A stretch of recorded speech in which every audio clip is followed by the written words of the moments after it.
Flurries danced lazily through the pale winter sky as Maya Torres trudged down the narrow side streets of Brookfield, her boots crunching over the brittle snow. A few stray strands of her dark, wind-tangled hair clung to her damp cheeks, but she didn't bother brushing them away. Her gaze was fixed somewhere far beyond the world in front of her. She carried no umbrella, no destination, just a worn messenger bag hanging heavily from one shoulder. Around her, the city pulsed with purpose, people hurrying toward buses, cafes, and warm office lights, while she moved like a shadow, unnoticed and unmoving inside. When she finally stopped, it was in front of a shuttered bookstore, its windows fogged from the cold. An old bench sat beneath the awning, dusted with snow. She lowered herself onto it slowly, exhaling into the frigid air, watching her breath curl upward and disappear. That morning, she had still had a job. She'd arrived 20 minutes late. Not because she'd slept in, but because her younger brother's asthma had flared before dawn. She'd sat by his bed for over an hour, coaxing him through shallow breaths, waiting for the overbooked community nurse who never showed. By the time she made it to the reception desk at the architectural firm, her hands were trembling from both the cold and the guilt. Her manager hadn't even looked angry, just tired. "Maya, this is the third time this month. We need someone we can depend on." She'd tried to explain. He'd cut her off. "I'm sorry. But we have to let you go." And that was it. Now she sat, the snow whispering down around her, replaying the words until they numbed her. "I'm doing my best," she murmured into the empty street. "I swear I'm trying." Out of the corner of her eye, something shifted. Just beyond the bench, beneath the bookstore awning, sat a man with a little boy curled against his chest. The man's jacket was stretched across them both, but it was thin, the kind meant for autumn, not a day when breath turned to frost in seconds. The boy, 5, maybe, had his knees tucked in, his knit hat slipping over one ear. He was utterly still except for his eyes, which blinked slowly as they found hers. They had no bags. No steaming paper cup from a cafe. No sign they were waiting for anyone. Her instinct was to look away. "You don't know them. You barely have enough for yourself. You just lost your job." And then her grandmother's voice came back to her, soft and unyielding. "When your hands are empty but you still choose to give, that's when it matters the most." Before she could overthink it, she stood. Snow crunched under her boots as she walked over. The man lifted his head. His face was gaunt but his eyes, though tired, carried no malice. "Hey," she said quietly. I live just a block away. It's warm. I made lentil stew earlier. If you and your son need a place for the night." The man blinked, then looked down at the boy. He hesitated. "Are you sure?" She nodded. He let out a long breath. "Thank you. My name's Daniel. This is Leo." Maya crouched slightly so she was eye level with the boy. "Hi, Leo. I'm Maya. Want to come get warm?" Leo didn't speak, just pressed closer into his father's side, but he didn't look away. As they followed her through the snow toward her small apartment, Maya felt the same heaviness in her chest she'd carried all day. But somewhere deep under that weight, something faint and steady flickered. Hope. The days that followed became a blur of worn shoes, cold air, and disappointment. Maya clutched a stack of freshly printed resumes, moving from corner cafes to tiny bookstores to office lobbies, anywhere with a help wanted sign taped to the window. But everywhere, the answer was the same. "We'll keep your resume on file. We're looking for someone with more experience." And then, at a downtown design firm, a woman in red heels glanced at her application for barely 3 seconds before saying, without even softening her tone, "You seem too gentle for this role. We need someone with a thicker skin." Too gentle. The words clung to her, echoing with each step back down the icy sidewalk. That evening, as the sky faded into violet behind the Skyline, her phone buzzed. The caller ID made her stomach twist. Brookfield Medical Center. She answered instantly. "Ms. Torres?" Your brother had a mild asthma attack, the nurse said. He's stable, but we'll need to adjust his medications and keep him under observation for a few days. By the time she reached the hospital, running nearly a mile because a taxi was out of the question, her lungs burned in the freezing air. She signed paperwork with trembling hands, nodded through instructions she could barely process, and tried not to think about how she was going to pay for the prescriptions. The walk home was long and wordless. The city's noise blurred into a dull roar behind her. When she finally stepped into her apartment and closed the door, the silence inside pressed in like a weight. She let her bag slide to the floor, wandering toward the kitchen. Her eyes landed on the refrigerator. Still hanging there, crooked under a magnet, was the little bracelet and Leo's crayon drawing. The bracelet's bright green wire was bent and uneven, the plastic beads mismatched. The drawing showed a smiling woman with dark hair under a sky full of stars, holding hands with a little boy. For a moment, she lifted her hand to take it down. Maybe if she threw it away, it would hurt less to remember that night, the one night someone had looked at her like she mattered. Her fingers brushed the magnet, and then stopped. Leo's small voice came back to her, "You were the first person who smiled at me today." Her hand dropped. She slid down to the floor, knees tucked tight against her chest, and finally let herself cry. Not polite, quiet tears, but shaking, chest-wrenching sobs. She cried for the job she hadn't gotten, for her brother's fragile health, for the gnawing fear that she wasn't enough. And buried under it all, for the part of herself that still dared to hope. "I don't want to give up," she whispered into her hands. "But I'm so tired." Above her, the kitchen light flickered gently. The bracelet stayed pinned in place. Somehow, so did she. The call came on a Tuesday morning, just after she'd returned from her brother's latest checkup. She was peeling potatoes, trying to stretch a stew for the rest of the week, when her phone rang with an unfamiliar number. She almost let it go to voicemail. But something made her swipe to answer. "Hello, Ms. Torres?" The voice was crisp, professional. "This is Claire from Alderton Group's Human Resources. Our CEO would like to meet with you at your earliest convenience." Maya frowned. "I don't work there anymore." "We're aware," Claire replied, her tone softening. "But he specifically asked for you by name. Could you come tomorrow morning at 10? When she hung up, she stood frozen in her tiny kitchen, staring at her reflection in the microwave's dark glass, messy hair, shadows under her eyes, an apron dotted with broth stains. "Why would a CEO want to see me?" she murmured. The next morning, she wore her cleanest black slacks and a blouse she'd pressed the night before. Her hands gripped each other on the subway ride. She didn't look up in the elevator's mirrored walls.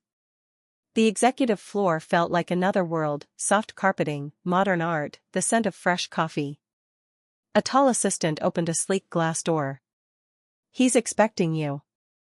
Maya stepped in, and stopped. Behind a broad walnut desk stood Daniel. No worn jacket now. Instead, a tailored navy suit, posture straight, but his eyes, they were the same. "Daniel?" she breathed. Before he could answer, a delighted shout came from the side of the room. "Maya!" Leo ran to her, his small arms wrapping tightly around her legs. His face was brighter than she'd ever seen it. "Daddy said we might see you again." She knelt to hug him, stunned. "I didn't know I'd be seeing you today." Daniel smiled. Neither did he. "I wanted it to be a surprise." They sat in a sunlit corner of the office. Leo nestled beside her like he'd never been gone. Daniel leaned forward. He nodded. "After my wife passed, I stepped away from the business world. I didn't know who I was without her. I took Leo, and we traveled. Stayed in short-term places. That night you found us, our housing had fallen through. I didn't know where else to go. You didn't know me. You didn't ask anything of us. You just opened your home." He paused, meeting her eyes. "That night reminded me of the kind of leader I want to be, and the kind of company I want to build." "I owe you an explanation," he began. 2 weeks ago, I bought Alderton Group. I've been in negotiations for months, but the deal closed recently. Maya blinked. You bought it? One that values people first. Daniel stood, retrieving a folder from his desk. Inside was a formal letter. This is a job offer. Not for your old role, something better. Something where you can make a real difference. Maya stared at the page, her chest tight. It was more than she'd ever earned. A title she'd never imagined. I'm not sure I'm qualified, she admitted. Daniel's voice was steady. I don't need another polished resume. I need someone with heart. Someone who shows up for strangers in the snow. She looked down at Leo, tracing patterns on her sleeve, smiling like this reunion was the most natural thing in the world. And for the first time in a long while, she believed maybe, just maybe, this was the start of something good. The promotion had taken Maya by surprise, though she embraced it with quiet determination. As the new head of staff well-being and community outreach, she poured herself into creating programs that actually mattered. After-hours childcare, flexible sick leave, small support groups for burnout. She remembered every name, every story. She made time for people, not just paperwork. But kindness didn't make her immune. The murmurs began in the corners of the break room. She used to work the front desk, right? I heard she never even finished college. Come on, nobody moves up that fast unless there's something going on. Maya pretended she didn't hear. She smiled, poured another cup of coffee, answered emails. Until the day she passed the copier and caught a man muttering, just loud enough. Guess helping the boss during that snowstorm paid off in more ways than one. Her hand shook as she reached her office. Once the door was closed, she let the tears fall, covering her face. The doubts came like a rush of cold water. They think I'm a fraud. Maybe they're right. Maybe I don't deserve this. A soft knock broke through her thoughts. She cleared her throat. Yes? Daniel stepped inside. He didn't speak, just crossed the room, knelt beside her chair, and took her hand. Come with me, he said gently. That weekend, they took Leo to the park. Maya pushed the little girl higher and higher on the swings, her squeals ringing out against the winter air. They tried flying a red kite, which tugged stubbornly in the wind. Leo later drew all three of them in chalk on the sidewalk, Dad, Maya, and me, their hands linked in bright blue lines. As they sat on a bench with melting ice cream, Daniel spoke at last. She doesn't see the rumors, he said, nodding toward Leo. She only sees who you are to her. But the others, Maya began. They don't know your story, Daniel said. Maybe it's time they did. On Monday, an email went out, company gathering, Thursday 4 p.m. The auditorium was full. Daniel stepped onto the stage, not in a suit, but in a simple sweater and slacks. His voice was steady as he began. Many of you know Maya Torres. Some of you have worked alongside her. But you should know who she was before she sat in that office upstairs. He told them about the night of the snowstorm, how a woman with tired eyes and an open heart had let a man and his daughter inside without knowing their names, asking for nothing but giving everything, warmth, food, dignity.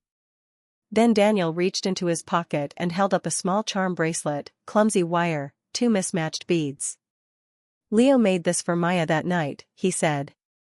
She called it her thank you bracelet. I've kept it with me ever since, because without that night, without her kindness, I wouldn't be here. And neither would the company we're building together.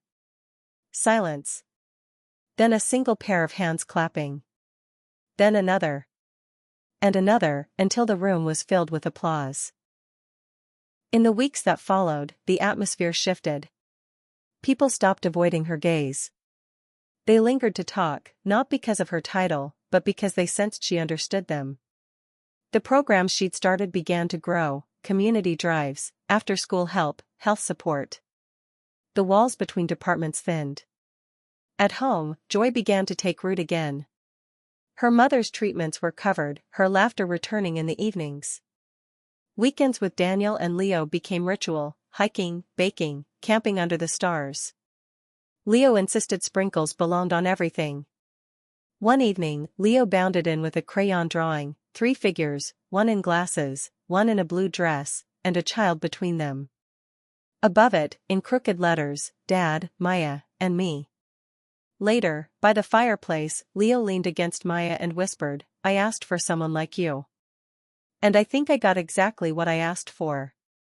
Maya's eyes met Daniel's. They didn't need words. At the company's end-of-year gathering, Daniel spoke briefly, then turned to her. "This woman changed my life, and my daughter's, on the night she opened her door to strangers." His voice trembled slightly as he went down on one knee. "Maya Torres, you've been our light and our home. Will you be our forever?" Maya's hands flew to her mouth. Leo rushed forward, throwing her arms around them both. "Is this our family now?"